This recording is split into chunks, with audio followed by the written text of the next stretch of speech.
Come back. So the question is, when a conservative force does positive work on a body, the potential energy of the body increases, decreases, or remains unaltered. It is given that the work done by the conservative force is positive, thus the force acts in the direction of the motion. This results in a decrease in distance between the bodies, thus its potential energy decreases. Work done by a body against friction always results in a loss of its kinetic slash potential energy. Work done by the body against friction results in a decrease in the velocity of the body, thus the kinetic energy of the body decreases. As we know that kinetic energy is given by half mv square.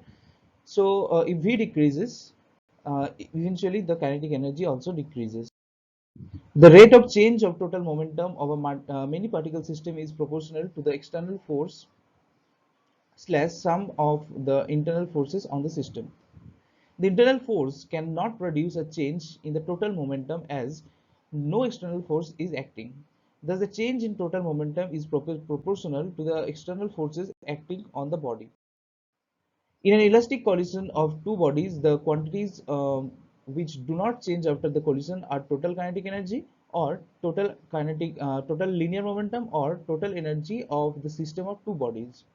The conservation of total linear momentum does not depend upon the fact whether it is an elastic collision or an inelastic collision.